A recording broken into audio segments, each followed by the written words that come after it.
What happens when the place you thought was safe suddenly becomes the place that hurts you the most? When a single sentence spoken too casually becomes the moment everything shatters.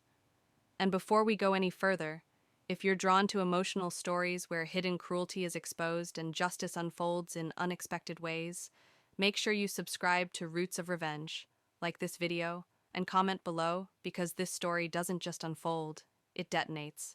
And it started on a bright coastal morning when Maya stepped onto the sand outside her family's beach house, holding her daughter Ava's hand, breathing in the salt air, believing for just a moment that this trip might finally feel peaceful.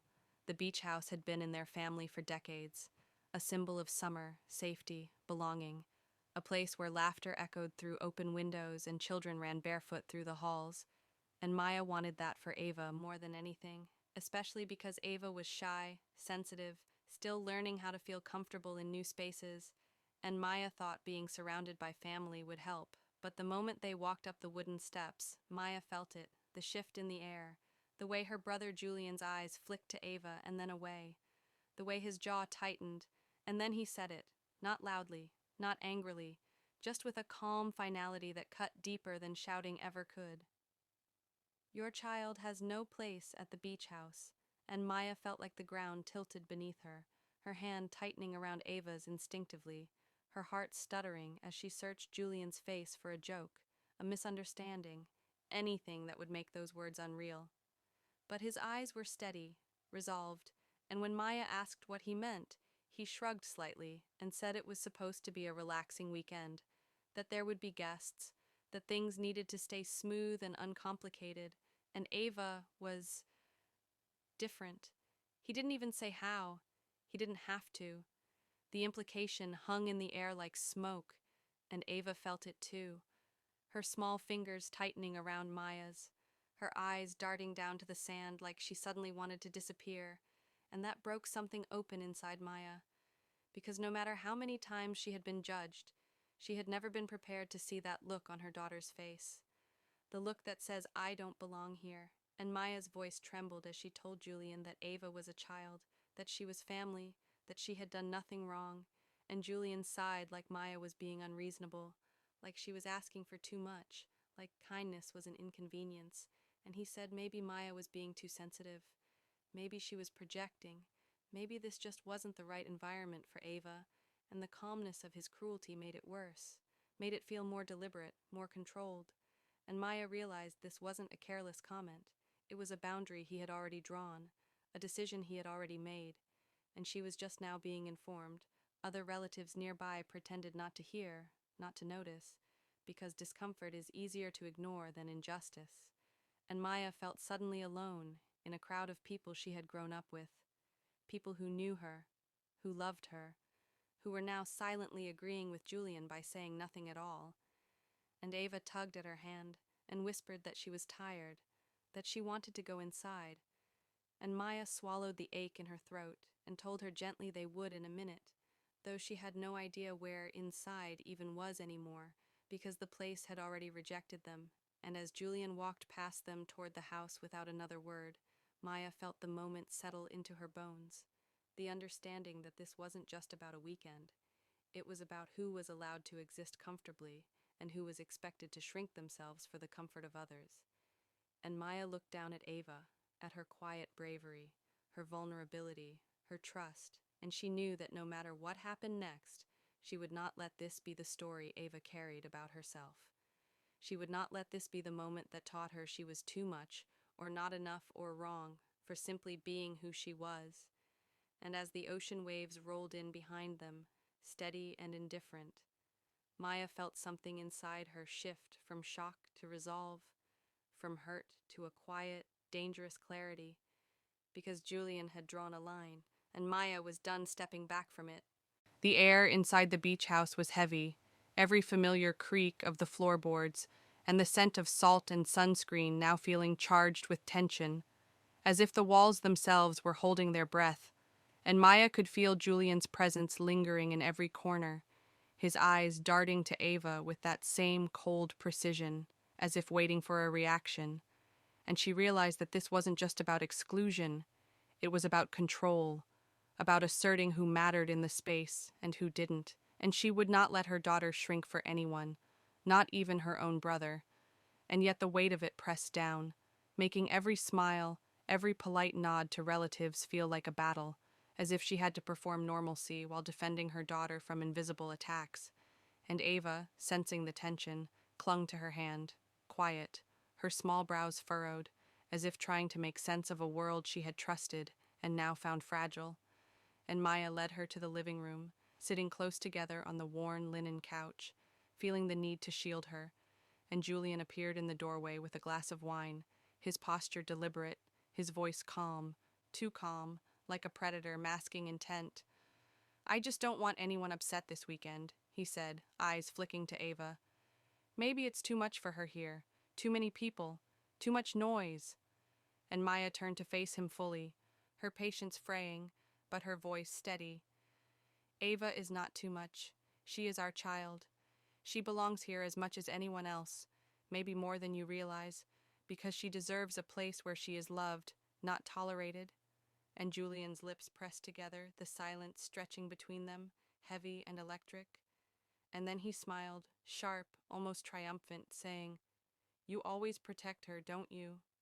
Maybe too much. She needs to learn her place."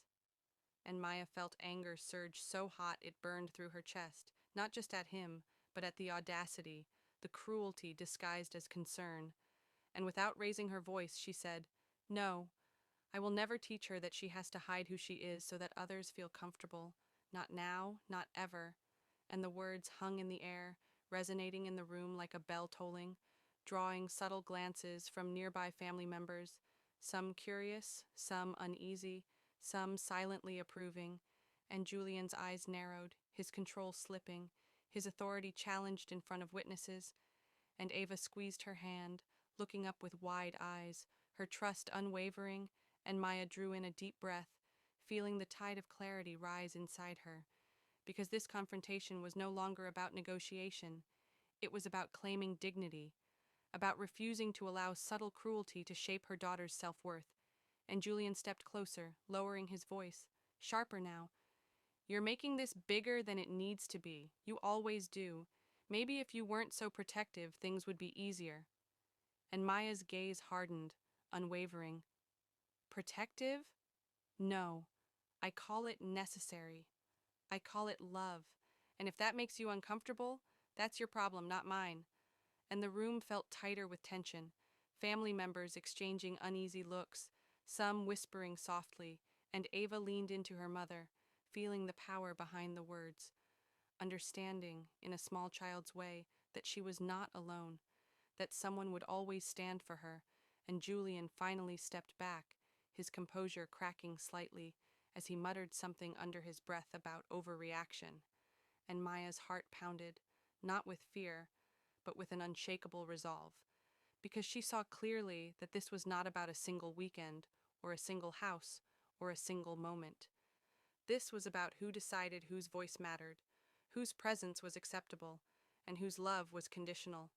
And she had chosen that day that she would no longer let her daughter learn that lesson the hard way. And as the afternoon sun filtered through the windows, glinting off the ocean beyond, Maya felt a mixture of exhaustion and triumph, a strange exhilaration in having drawn a line that could not be crossed. And she knew that whatever Julian's next move, whatever strategies he might try to regain control, she had already won the most important part: Ava's trust, her dignity, her sense that she was welcome, she belonged, she was loved, and that knowledge, fragile as it might feel at moments, would be stronger than any cold remark or passive-aggressive boundary Julian tried to impose. And as the waves crashed beyond the balcony, steady and untouchable, Maya realized that this confrontation was only the beginning, that the weekend would hold more tests, more subtle manipulations, more moments of quiet judgment, and she welcomed them all, because she had found a courage in herself she didn't know existed, a determination to protect her child from the smallest hint of injustice. And the realization settled deep in her chest that this day would mark a turning point, not just in their family dynamics, but in her life, in Ava's life, in the way Boundashim. The tension didn't ease as the afternoon wore on. It grew, wrapping around the beach house like a storm waiting to break. Julian moving through the rooms with calculated calm, observing Ava with a gaze that felt both piercing and dismissive, and Maya could feel every step he took, every glance, like a challenge thrown into the air, and she refused to flinch, refused to let him make the space unsafe for her daughter. And as Ava wandered toward the sand, hesitant but curious, Julian called out, his tone deceptively mild, suggesting she stay close to Maya, as if proximity could somehow contain her, as if her mere existence might upset the order he had imagined.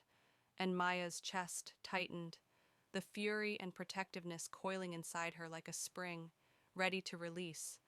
But she remained calm on the outside, kneeling beside Ava, brushing the strands of hair from her face, letting her feel seen, safe, loved. And Julian stepped closer, lowering his voice. Maybe she should sit this one out. It's complicated. Guests are coming, things can get hectic. And Maya turned to face him fully, her eyes steady, her voice unwavering. Ava is not a problem. She is a child who deserves to explore, to enjoy, to belong, and she will not be excluded to make anyone else comfortable. And Julian's jaw tightened, his smile thinning, the subtle smirk of someone accustomed to control fading as he realized that this confrontation was no longer negotiable, no longer a private discussion where he could assert authority. And as the sun glinted on the waves outside, Maya could see the tension ripple through the room, cousins and aunts and uncles watching from the sidelines, some shocked, some silently cheering, all aware that a line had been drawn in front of them, and Ava, sensing the strength behind her mother's words, looked up, eyes wide, trusting, leaning in as if drawing courage from the certainty of Maya's protection. And Julian muttered something about overreacting, about sensitivity, about the impossibility of balancing everyone's comfort. And Maya let the words hang, not needing to respond, because the truth was self-evident, visible in Ava's small, confident smile, in the way she began to step toward the water, cautious but determined. And Maya followed hand in hand, feeling the grains of sand under their feet, the sunlight warm, the waves beckoning, and Julian hovered at a distance, his expression flickering between anger, disbelief, and something like shame, though he refused to acknowledge it. And when Ava dipped her toes into the water, squealing in delight, other children nearby paused to watch. Some joined her, laughter spreading, and Julian's eyes darted from the joy unfolding to Maya's firm, watchful stance, and she realized that he was seeing what she had been trying to communicate all along. That exclusion was not only cruel, it was irrelevant, meaningless in the face of love, joy, and belonging. And Julian's silence stretched, thick and heavy, punctuated only by the sound of the waves, until finally he muttered a curt excuse about needing to check on the house, retreating to the upstairs balcony, leaving Maya and Ava to their moment. And as they splashed, played, and reveled in the freedom of that small victory, Maya felt a swell of emotion so powerful it nearly made her knees buckle. Not only pride, but awe at her daughter's resilience, at the way Ava claimed her place despite the subtle war waged against her. And as the afternoon turned toward evening, the golden sunlight painting the sand in soft hues, relatives began to join in, some cautiously, some with smiles, gradually dissolving the tension in the periphery. And Maya knew that this shift was temporary but meaningful, a small reclaiming of space, a quiet victory in the larger battle for dignity and belonging.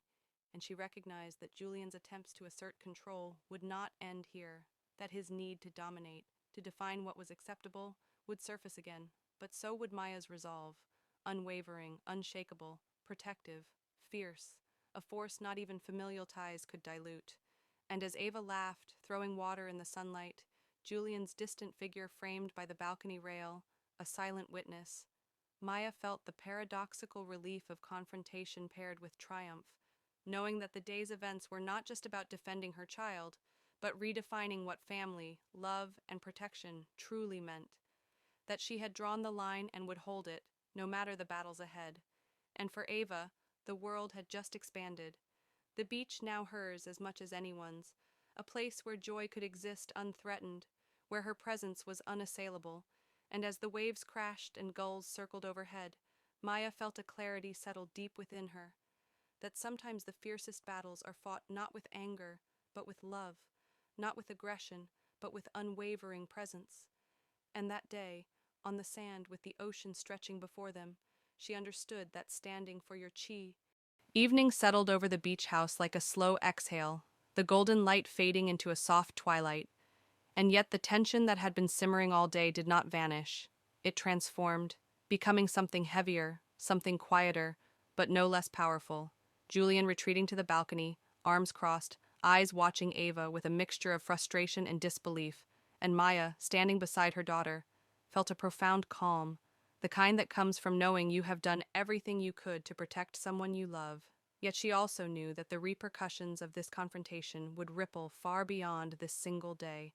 Family members lingered nearby, some giving subtle nods of support, others exchanging uneasy glances, whispers of, "Did you hear that?" and "She's standing up to him," drifting across the room, and Maya could feel the weight of judgment, curiosity, and admiration all at once, knowing that this weekend would no longer be simple, carefree, or ordinary, but that it would instead become a defining moment, a story that would be remembered in subtle retellings, a story of courage, protection, and a refusal to allow cruelty to dictate the rules. And as Julian muttered excuses about making things uncomfortable and overreacting, Maya did not rise to his bait, did not argue or defend further. She simply held Ava's hand, smiled softly, and let the scene speak for itself, because sometimes silence carries more weight than any rebuttal. And outside, the waves crashed gently, reflecting the soft pink and orange of the sky, and Ava, sensing the shift, relaxed into her mother's presence, letting go of fear, letting go of doubt, her small giggle piercing the tense air like a bright spark. And it was in that moment that Maya realized she had not only protected her daughter from harm, she had also reshaped the narrative, showing everyone present, and perhaps even Julian himself, that love is non-negotiable, that belonging cannot be dictated, and that courage often looks like quietly standing your ground when the world expects you to shrink. And as the weekend continued, whispers of the confrontation spread among extended family and even guests staying nearby. Social media posts began to emerge, subtle at first, praising Maya for defending her child, the story reaching further than she could have imagined. Some people applauding, others questioning Julian's judgment, and Maya saw firsthand how one act of steadfast protection could ignite conversation, reflection, even accountability. And she also saw the personal toll as Julian's pride clashed with his inability to justify exclusion, as his own children began to ask questions they had not considered before about fairness, kindness, and empathy, and the tension between them became more visible, more public, as others subtly weighed in, and Maya felt a strange satisfaction in watching the ripple of awareness spread, a confirmation that cruelty rarely stays hidden forever, that truth finds its way into the light, and Ava, blissfully unaware of the intricate dynamics unfolding, ran along the shore, building castles, chasing gulls, soaking up the love and attention that had always been hers to claim. And that in itself felt revolutionary, the world bending toward joy in defiance of the narrow confines Julian had tried to impose.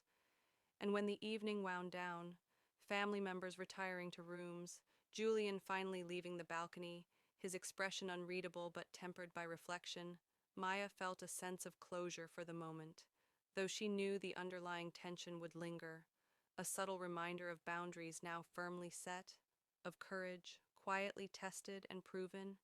And as she tucked Ava into bed, brushing hair from her face and kissing her forehead, she whispered that she was proud of her, that she belonged fully, unconditionally, and that nothing anyone said could ever change that. And as Maya stepped outside onto the balcony, watching the waves under the moonlight, she knew that this confrontation, this weekend, had altered the course of their lives, reshaping relationships, revealing truths, and marking a definitive stance against exclusion and cruelty. And she understood that the story would not end here, that conversations would continue, opinions would form, and judgments would be passed. But she no longer feared them because she had already chosen what mattered most, what she would protect at all costs. And that knowledge was a quiet, unstoppable power. And to anyone watching this story, anyone who has ever felt their child, their loved one, their very self, be questioned, dismissed, or rejected, she wanted them to know that standing firm, speaking truth, defending love, is the most profound act of courage. And that is why she shares this today, urging viewers to reflect, to speak, to act, to protect. And if this story touched you, challenged you, or inspired you in any way, share your thoughts in the comments. Tell us what you would have done. Tell us, I